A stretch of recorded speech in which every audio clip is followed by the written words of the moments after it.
Hello दोस्तों, कैसे हैं आप सभी। उम्मीद करता हूं आप सभी बहुत ही अच्छे होंगे।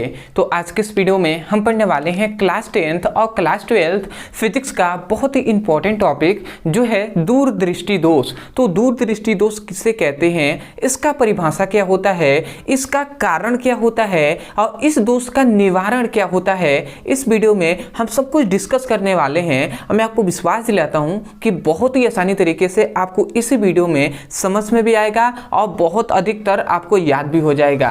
तो चलिए दोस्तों अपने टॉपिक को शुरू करते हैं। तो यहाँ पर हमने लिख दिया है दूरदृष्टि दोष और यहाँ पे हमने परिभाषा सब कुछ लिख दिया है, केवल कि आप नोट्स में इसको लिख पाएं आसानी तरीके से। तो हम क्या कह रहे हैं, इस दोष का मतलब क्या होता है, इसका परिभाषा यही होता है कि ऐसा दोष जिसमें दूर की वस्तुएं स्पष्ट रूप से दिखाई देती हैं। मतलब जो दूर की वस्तुएं होती हैं वो हमें दिखाई देंगी, परंतु जो नज़दीक की वस्तुएं होंगी, जो हमारे पास की वस्तुएं होंगी, वो हमें दिखाई नहीं देंगी। तो इस प्रकार के दोष को हम क्या कहते हैं, दूरदृष्टि दोष कहते हैं।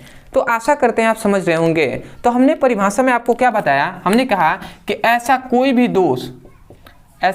दोष जिसमें हमने कहा कि दूर की जो वस्तुएं होंगी वो हमें स्पष्ट रूप से दिखाई देंगी, परंतु जो नजदीक की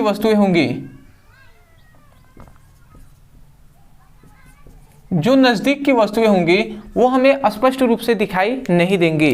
तो इस प्रकार के दोष को दूरदृष्टि दोष कहते हैं। तो बताइए आपको डेफिनेशन याद हो गया कि नहीं हो गया। यदि कोई भी आपसे टीचर या कोई भी स्टूडेंट आपसे पूछते हैं तो आप क्या कहेंगे, डेफिनेशन आप यही कहेंगे कि ऐसा दोष जिसमें दूर की वस्तुएं स्पष्ट रूप से दिखाई देती हैं परंतु नज़दीक की वस्तुएं स्पष्ट रूप से दिखाई नहीं देती हैं। तो उस दोष को दूरदृष्टि दोष कहते हैं।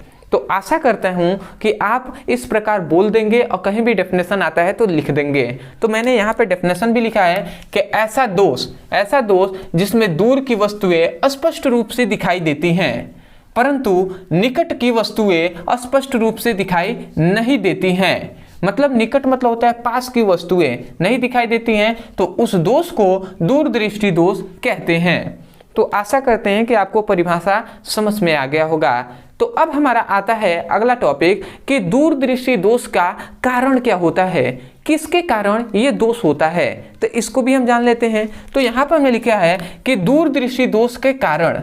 अब देखिए इसके महत्वपूर्ण या मुख्यतः हम कहें तो दो कारण होते हैं। सबसे पहला ये कारण होता है कि जो अभिनेत्र लेंस होता है या जो नेत्र लेंस हम कह सकते हैं कि नेत्र लेंस होता है, उसकी जो वक्रता होती है, मतलब जो वक्रता त्रिज्या होती है वो क्या हो जाती है, वो घट जाती है।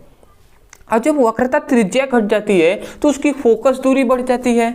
ध्यान से समझिएगा, हमने कहा कि वक्रता त्रिज्या जैसे घटती है फोकस दूरी बढ़ जाती है और इसी के कारण दूरदृष्टि दोष होता है। इसलिए हमने यहाँ पे लिखा है, सबसे पहला इसका कारण हमने लिखा है कि अभिनेत्र लेंस की वक्रता त्रिज्या छोटा हो जाता है। मतलब वक्रता त्रिज्या छोटी हो जाती है, ठीक है, छोटी हो जाती है, जिसके कारण उसकी फोकस दूरी क्या हो जाती है, बढ़ जाती है।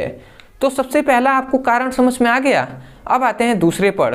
तो दूसरा होता है कि जो नेत्रगोलक का व्यास होता है, नेत्रगोलक का व्यास जो होता है उसका कम हो जाना। निकट दृष्टि दोष जब पढ़ेंगे तो उसमें जो व्यास होता है वो बढ़ जाता है, परंतु जब दूरदृष्टि दोष पढ़ेंगे तो याद रखेंगे कि नेत्रगोलक का जो व्यास होता है वो कम हो जाता है, जिसके कारण ही ये दोष होता है, मतलब दूरदृष्टि दोष होता है। तो आशा करते हैं कि आपको समझ में आ गया होगा। ये दो कारण आप लिख देंगे। अगला आता है हमारा कि दूरदृष्टि दोष का निवारण। इस दोष का निवारण क्या है। तो देखिए इस दोष के निवारण हेतु, मतलब इस दोष को यदि हमें दूर करना है तो हम उत्तल लेंस का प्रयोग करेंगे। किसका, उत्तल लेंस का। तो यहाँ पे हमने लिखा है कि इस दोष के निवारण हेतु किसका, उत्तल लेंस का प्रयोग करते हैं। अब उत्तल लेंस तो आपने देखा होगा ना, उत्तल लेंस का आपका फिगर इस प्रकार बनता है, ठीक है। और जब आप निकट दृष्टि दोष पढ़ेंगे तो उसमें होता है कि अवतल लेंस का हम प्रयोग करते हैं, जो क्या होता है, निकट दृष्टि दोष को दूर करने के लिए। तो आशा करते हैं कि आपको समझ में आ गया होगा। तो आपसे यही एक रिक्वेस्ट है कि यदि आपको समझ में आया है तब जाकर आप चैनल को सब्सक्राइब कर लीजिएगा, वीडियो को लाइक कर दीजिएगा और हमें कमेंट सेक्शन में जरूर बताइएगा कि आपको वीडियो कैसा लगा। अदरवाइज एक आपके लिए फ्री में सजेशन है कि आपसे एक सजेशन कहें या रिक्वेस्ट ही मान लें हमारी, कि आप प्ले लिस्ट के अनुसार पढ़ाई कीजिए। प्ले लिस्ट का मतलब ये होता है कि आप चैप्टर वाइज सीक्वेंस में एक एक करके वीडियो को पढ़िए। जैसे क्लास ज्वाइन कीजिए, 40 मिनट 45 मिनट का आपका एक क्लास होता है। इस प्रकार क्लास 10th का या क्लास 12th का फिजिक्स और केमिस्ट्री का पढ़ाई करेंगे तो वहां से आपको अच्छे से समझ में आएगा और आपको बहुत ही जल्दी आपका 1 महीने में 2 महीने में क्लास 12th का 3 महीने में पूरी सिलेबस कंप्लीट हो जाएगा।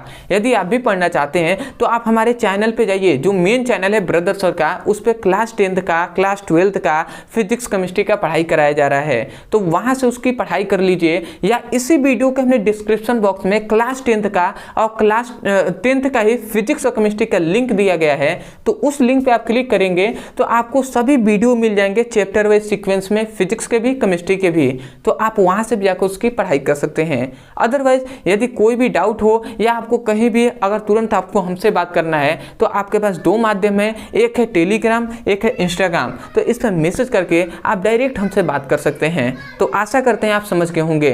तो चलिए दोस्तों, आज के लिए इतना ही, मिलते हैं एक नए टॉपिक के साथ। तब तक के लिए धन्यवाद। जय हिंद, जय भारत।